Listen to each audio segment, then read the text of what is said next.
Welcome to study चौपाल। मेरा नाम है अमित। इस वीडियो में हम बात करेंगे क्लास 10th मैथ्स का चैप्टर 1, जिसका नाम है रियल नंबर्स। रियल नंबर्स की ये इंट्रोडक्शन वीडियो होगी। इंट्रोडक्शन वीडियो में चैप्टर की एक्सरसाइज को सोल्व करने के जो भी इम्पोर्टेंट कंसेप्ट हैं, फॉर्मूलाज हैं, उन सभी को हम डिटेल में डिस्कस करेंगे। इंट्रोडक्शन के अलावा जो भी एक्सरसाइज के क्वेश्चन को सोल्व करने की वीडियोस हैं, उनका लिंक डिस्क्रिप्शन में दिया हुआ है। तो चलिए शुरू करते हैं। चैप्टर का नाम है रियल नंबर्स। आखिर रियल नंबर्स होते क्या हैं? अगर हम रैशनल नंबर्स और इरेशनल नंबर्स दोनों को इकट्ठा एक साथ लिखें तो वो हो जाएंगे रियल नंबर्स। या फिर हम कह सकते हैं कि वो नंबर्स जिनको हम नंबर लाइन के ऊपर रिप्रेजेंट कर सकते हैं वो भी रियल नंबर्स होते हैं। जैसे कि कुछ पॉजिटिव नंबर्स हो गए 1 2 3 4 5, ऐसे ही आगे चलते रहेंगे। सिमिलरली कुछ नेगेटिव नंबर्स हो गए -1 -2 -3, ये आगे चलते रहेंगे। ये सब हो जाएंगे हमारे रियल नंबर्स। ऐसे ही हम रैशनल नंबर को रिप्रेजेंट कर सकते हैं, जैसे कि 1 और 2 के बीच में आ जाएगा 3/2, और -1 और -2 के बीच में आ जाएगा -3/2।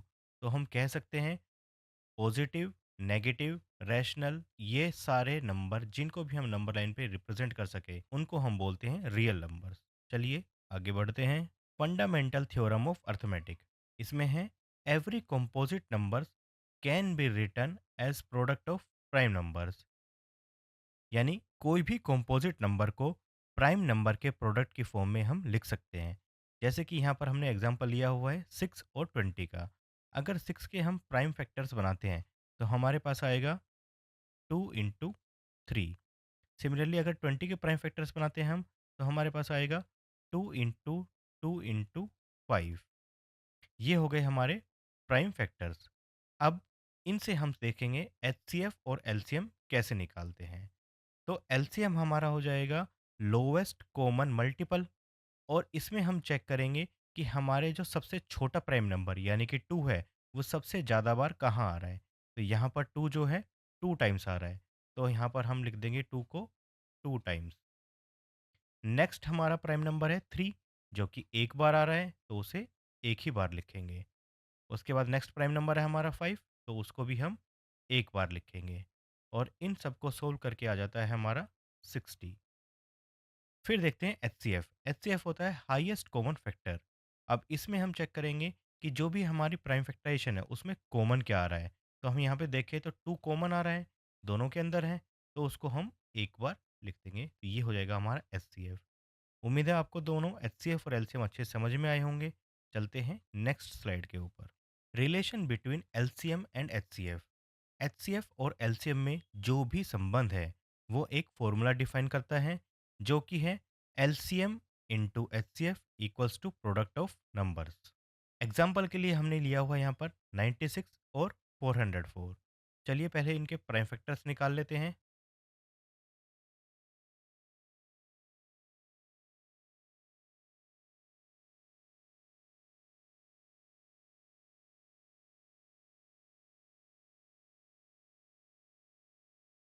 तो ये हो गए हमारे प्राइम फैक्टर्स। 96 में 2 जो है 5 टाइम्स आ रहा है, तो हम लिखेंगे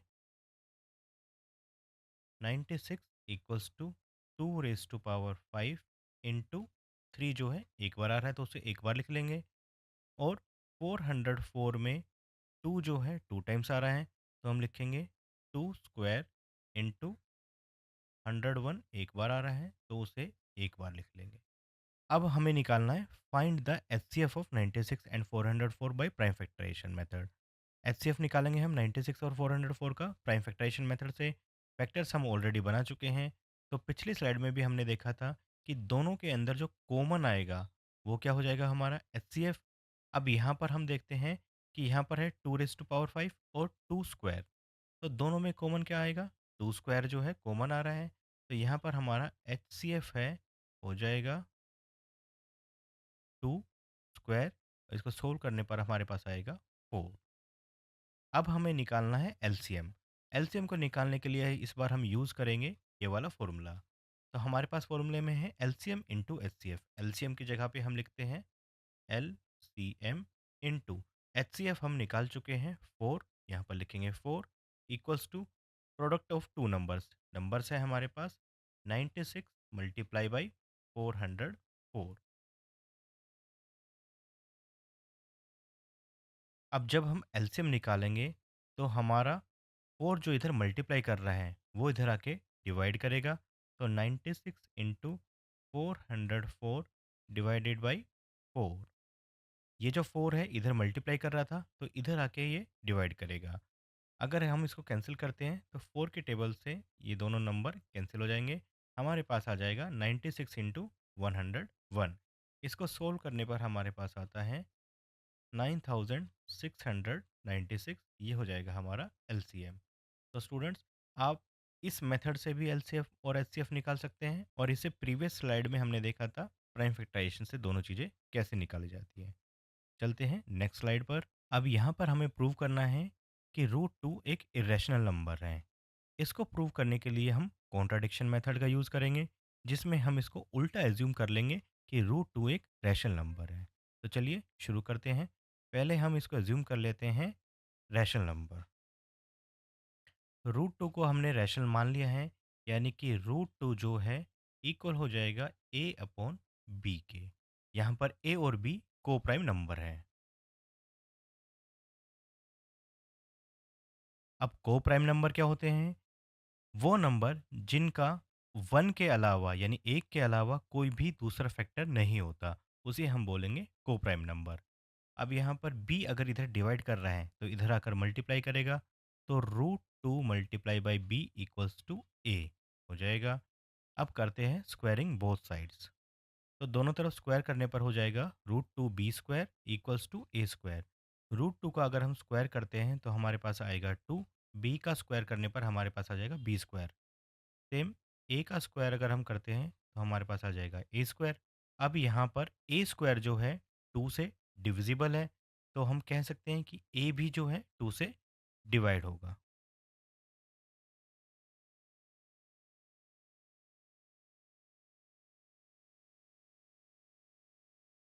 यदि ए स्क्वायर जो है 2 से डिविजिबल है, तो ए भी जो है 2 से डिवाइड होगा।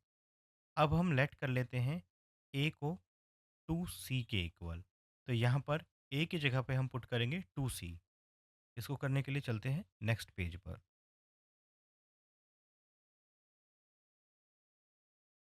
यहाँ हम ए को लेट कर लेते हैं 2c, जहाँ पर c क्या है? एक इंटीजर है। तो इससे पहले हमने देखा था कि 2b स्क्वायर इक्वल्स टू है ए स्क्वायर, तो यहाँ पर ए की जगह पर हम पुट करेंगे 2c। तो चलिए, तो ए की जगह पर 2c पुट करने पर हो जाएगा 2c स्क्वायर। ये हो जाएगा हमारे पास सोल्व करने के बाद 2b square equals to 4c square. Again 2 अगर इधर मल्टीप्लाई हो रहा है तो इधर आके डिवाइड करेगा, तो बी स्क्वायर हमारे पास आ जाएगा 2c स्क्वायर। अब हम कह सकते हैं कि जो बी स्क्वायर है वो 2 से डिविजिबल है, इसलिए बी भी 2 से डिविजिबल होगा।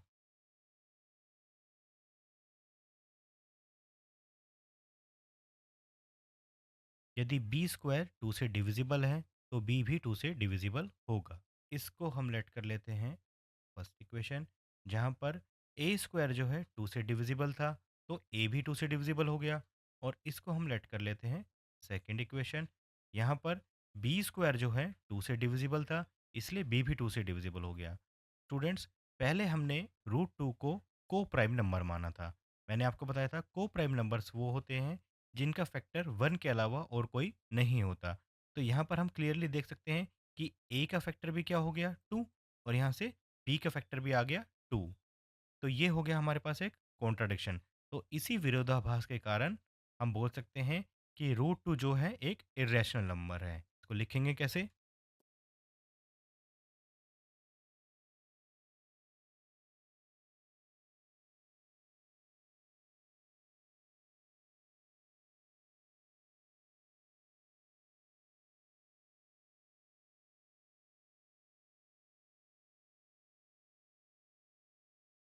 तो यहाँ पर हम लिखेंगे कि A and B have common factor. A और बी का एक कॉमन फैक्टर हमारे पास क्या आ चुका है? 2। इसलिए so this contradiction is arisen because of our wrong assumption. तो जो ये कॉन्ट्राडिक्शन यानी विरोधाभास जो है उत्पन्न हुआ है, वो किस वजह से हुआ है? हमारे रॉन्ग अजम्पशन की वजह से। हमने जो है गलत एज्यूम कर लिया था, इसलिए हम कह सकते हैं कि रूट टू जो है एक इरेशनल नंबर है। स्टूडेंट्स, इस टाइप के क्वेश्चन की अगर आप बार बार प्रैक्टिस करेंगे तो आपको ये बहुत ईजी लगने लगेगा। एक्सरसाइज में जो भी क्वेश्चन आएंगे उनको हम आगे आने वाली वीडियोस में ध्यान से सीखेंगे।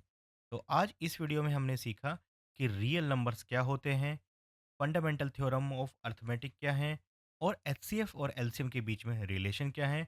साथ ही साथ हमने सीखा कि रूट टू जो है एक इरेशनल नंबर है।